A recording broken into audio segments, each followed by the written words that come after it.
7 जगह बिस्मिल्लाह मत पढ़ना वरना इंसान काफिर हो जाता है। खबरदार। बिस्मिल्लाहिर्रहमानिर्रहीम। अस्सलाम वालेकुम वरहमतुल्लाहि वबरकातुहू। कुरान मुकद्दस अल्लाह की अजीम किताब है। ये बरकत वाली किताब है।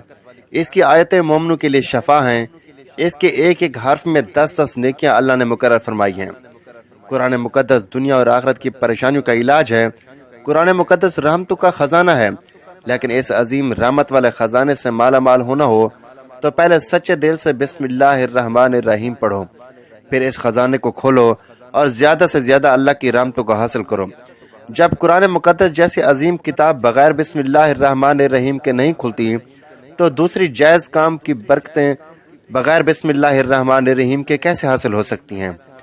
हज़रत उस्मान बिन अफ़्फ़ान रज़ियल्लाहु तआला अन्हु ने रसूलुल्लाह सल्लल्लाहु अलैहि वसल्लम से बिस्मिल्लाह की निस्बत सवाल किया। आप सल्लल्लाहु अलैहि वसल्लम ने फरमाया, यह अल्लाह ताला का नाम है। अल्लाह ताला के बड़े नामों और इसमें से इस कदर नज़दीकी है जैसे आँख की स्याही और सफ़ेदी में।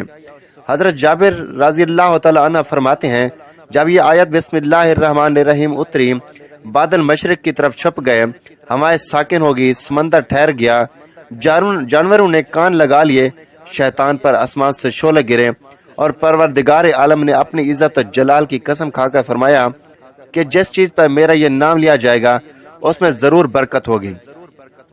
इब्न मसूद रज़ियल्लाहु तआला अन्हु फरमाते हैं कि जहन्नम के 19 दरोगों से जो बचना चाहे वो बिस्मिल्लाहिर्रहमानिर्रहीम पढ़े। इसके भी 19 हरूफ हैं। हर हर्फ हर फरिश्ते से बचाव बन जाएगा। इसे इब्न अतिया ने बयान किया है। लेकिन कुछ ऐसी जगह हैं जहाँ पर बिस्मिल्लाहिर्रहमानिर्रहीम पढ़ना हराम है, जायज़ ही नहीं है। हर इंसान जहाँ चाहता है पढ़ लेता है। कुछ लोगों की ऐसी आदत बन जाती है कि वो हर काम करने से पहले एकदम बिस्मिल्लाहिर्रहमानिर्रहीम पढ़ते हैं। तो कुछ ऐसी भी जगह है जहाँ पे बिस्मिल्लाह हमें नहीं पढ़ना चाहिए। जहाँ पर बिस्मिल्लाह इंसान अगर पढ़ेगा तो वो गुनाहगार होगा। बिस्मिल्लाह का पढ़ना ऐसी जगह पर, ऐसे मकामात पर जायज़ ही नहीं है। अब आप ये समझ लीजिए कि कौन से मकामात पर बिस्मिल्लाह पढ़ना चाहिए और कौन से मकामात पर बिस्मिल्लाह नहीं पढ़ना चाहिए।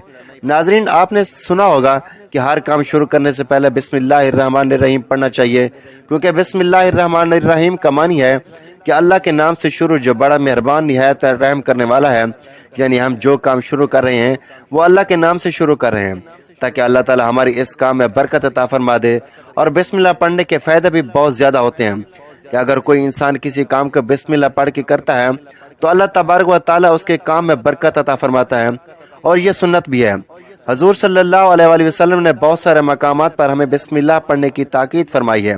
और हजूर सल्लल्लाहु अलैहि वसल्लम ने बिस्मिल्लाहिर्रहमानिर्रहीम पढ़ने का हुक्म दिया है। अब अगर आप कोई भी नेक काम शुरू कर रहे हैं, उस नेक काम शुरू करने से पहले बिस्मिल्लाहिर्रहमानिर्रहीम अगर आप पढ़ लेंगे तो आपकी सुन्नत भी अदा हो जाएगी और इस पे आपको सवाब भी मिलेगा और इसकी बरकतें भी आपको मिलेंगी। अगर आपने किसी नेक काम शुरू करने से पहले बिस्मिल्लाह पढ़ लिया तो फिर इंशाअल्लाह उसमें आपका नुकसान नहीं होगा। अल्लाह ताला खुद आपका हामी और नासिर और मददगार बन जाएगा, क्योंकि आपने अपने काम को अल्लाह के नाम से शुरू किया है। ये करना हमारा काम था। बंदा और क्या करता है और उसके बस में होता क्या है। बंदा तो असबाब अख्तियार करता है और बंदा कर भी क्या सकता है। आप किसी काम को करने से पहले सबब अख्तियार करें कि हमें ये काम करना है, बाकी अल्लाह के सपुर्द कर दें।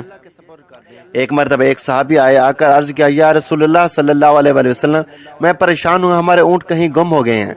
तो आप सल्लल्लाहु अलैहि वसल्लम ने उनको ये बताया कि अल्लाह पे भरोसा करो और अल्लाह पे भरोसा ही असल चीज़ है। और तुम ये बोलो कि मैंने अल्लाह पर भरोसा किया और अल्लाह पाक की बेहतरीन कारसाज है। तो कुछ सहाबा करम कहने लगे, या रसूलुल्लाह सल्लल्लाहु अलैहि वसल्लम, हमें अल्लाह की ज़ात पर भरोसा है कि हम अपने ऊँटों को ऐसे ही छोड़ देंगे। अगर हमारी किस्मत में होंगे तो हमारे ऊँट वापस आ जाएंगे और मुकद्दर में नहीं होंगे तो चले जाएंगे। हमें अल्लाह की ज़ात पर भरोसा है। तो आप सल्लल्लाहु अलैहि वसल्लम ने फरमाया कि नहीं, पहले अपने ऊँट को बांधो, फिर अल्लाह की ज़ात पर यकीन करो, फिर अल्लाह की ज़ात पर भरोसा करो। यानी हमारे ज़िम्मे के जो काम है वो हमारे ऊपर करना लाजिम है।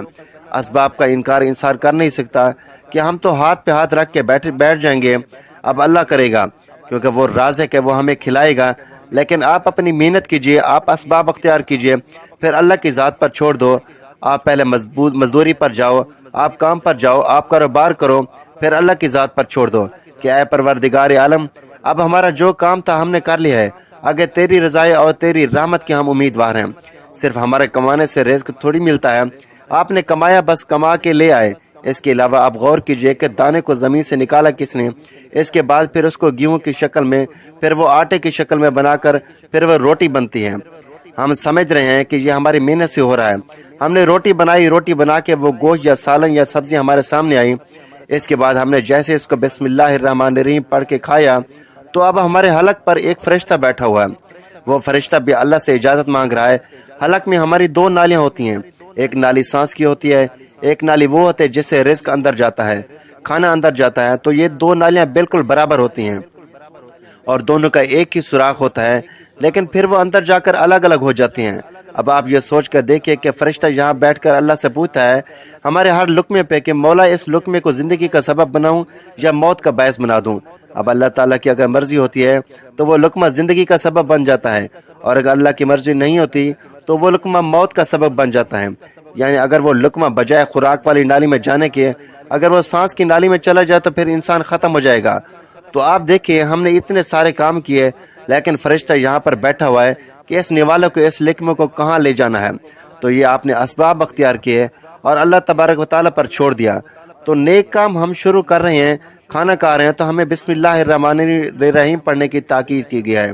لیکن بہت سارے لوگ ایسے ہوتے ہیں کہ کچھ حرام کام کرتے ہیں، جیسے مثال کے طور پہ اگر کوئی انسان جوا کھیل رہا ہے تو اس میں بسم اللہ کا پڑھنا حرام ہے کہ اللہ کے نام سے شروع۔ اللہ نے کب کہا کہ آپ جوا کھیلو؟ اللہ نے کب کہا تھا کہ آپ شراب بیچو؟ اللہ نے کب کہا کہ آپ جھوٹ فریب مکر کرو؟ اللہ نے تو کہا ہی نہیں۔ ایک شخص نے بڑی عالیشان منزل بنوائی اور اس پر لکھا ھذا من فضل ربی، اور شیطان نیچے بیٹھا رو رہا ہے۔ تو لوگوں نے پوچھا تو کیوں رو رہا ہے؟ تو اس نے کہا کہ دیکھو میں نے اس سے جھوٹ بلا کر فراڈ کرایا، میں نے اس کی بلڈنگ فراڈ کر کے بنوا دی، اور یہ لکھ رہا ہے یہ میرے رب کا فضل ہے۔ اللہ نے کہاں کہا تھا کہ جھوٹ بول کے کمانا؟ اللہ نے کہاں کہا تھا کہ وہ دو نمبری کرنا؟ اللہ نے کہاں کہا تھا کہ فراڈ کرنا؟ تو اس لیے حرام کاموں سے پہلے ہمیں بسم اللہ ہرگز نہیں پڑھنا چاہیے۔ ہمیں ہر نیک کام شروع کرنے سے پہلے بسم اللہ الرحمن الرحیم پڑھنا چاہیے۔ ہمیں احتیاط رکھنا چاہیے کہ جب ہم باتھ روم کے اندر داخل ہو چکے ہوں، نہانے سے قبل بسم اللہ نہ پڑھیں، باتھ روم میں جانے سے پہلے ہم بسم اللہ الرحمن الرحیم پڑھیں، اور باتھ روم کے نکلنے کے بعد جب کپڑے پہنیں تو پھر بسم اللہ الرحمن الرحیم پڑھیں۔ اور کوئی انسان کاروبار کرتا ہے، اب اس نے جھوٹ بولا اور پھر اس کے بعد پیسے لیتے وقت بسم اللہ الرحمن الرحیم پڑھا، تو ایسی جگہوں پر جہاں کوئی بندہ حرام کام کرتا ہے تو وہاں پر بسم اللہ الرحمن الرحیم نہیں پڑھنا چاہیے، کیونکہ اللہ تبارک و تعالیٰ نے آپ کو دنیا میں چھوٹ دے رکھی ہے کہ جیسا کرو گے ویسا بھرو گے۔ اللہ سب کو دیکھ رہا ہے کہ کون کیا کر رہا ہے۔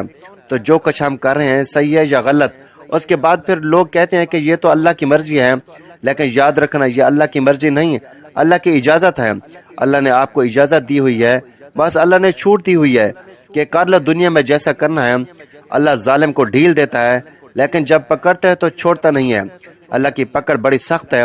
جو دنیا میں اللہ دیکھ رہا ہے یہ مرضی نہیں ہے اللہ کی، یہ آپ گناہ کرو، لیکن اللہ نے بس اجازت دی ہوئی ہے کہ آپ کر لو، دیکھیں کتنا کرو گے۔ ایک دن آؤ گے میرے پاس، جب آؤ گے تب ہم فیصلہ کریں گے، مالک یوم الدین، انصاف کے دن کا حاکم۔